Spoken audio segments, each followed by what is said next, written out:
In the day's other headlines, former President Trump appealed a $454 million judgment in his New York civil fraud case. Judge Arthur Engoron ruled Mr. Trump lied about his financials as he built his real estate business. The former president's lawyers contend the judge may have made errors or exceeded his jurisdiction. The appeals process could take months and could temporarily halt any collection of funds from Mr. Trump. In Ukraine, government troops have retreated again in the east as Russian forces push forward. The Ukrainians pulled back today from the village of Lastochkine. It's just outside of Avdiivka, which the Russians captured earlier this month. Ukrainian officials say their soldiers face superior Russian firepower, while additional U.S. aid is blocked in Congress. A spokeswoman for Alexei Navalny says supporters may try to hold a farewell event in Moscow this week. The Russian opposition leader died earlier this month in prison. Another associate claimed today that talks had been underway on a prisoner swap for Navalny. The U.S. State Department declined to comment. Sweden cleared the final hurdle to NATO membership today as Hungary's parliament voted to ratify its bid. After 18 months of delays, Hungarian Prime Minister Viktor Orban acknowledged Sweden's criticism of his right-wing government. Still, he urged lawmakers to put aside any resentment. There will continue to be differences of opinion because Swedes and Hungarians are not the same, but we look at our differences with understanding because that is how serious nations behave. The Swedish-Hungarian military cooperation and Sweden's accession to NATO will strengthen Hungary's security.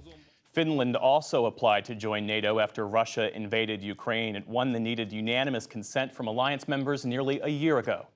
Here at home, President Biden and former President Donald Trump now plan visits to the Texas border on Thursday as the immigration issue intensifies.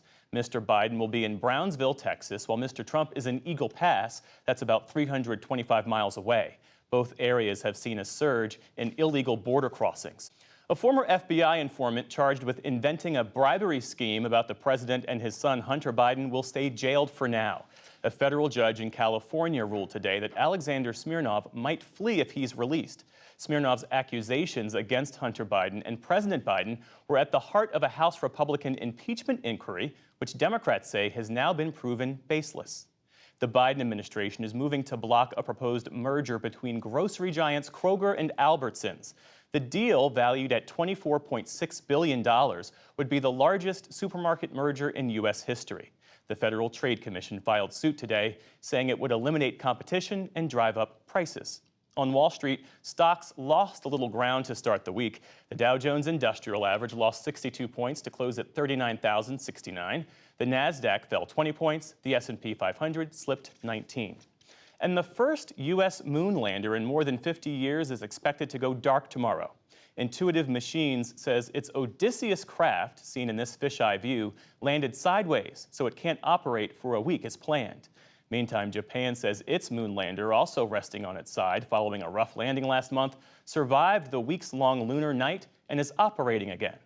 Still to come on the NewsHour, Tamara Keith and Amy Walter look ahead to Michigan's presidential primary.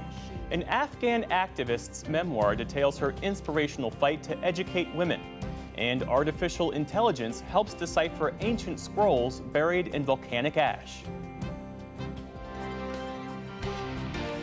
This is the PBS NewsHour from WETA Studios in Washington and in the West from the Walter Cronkite School of Journalism at Arizona State University.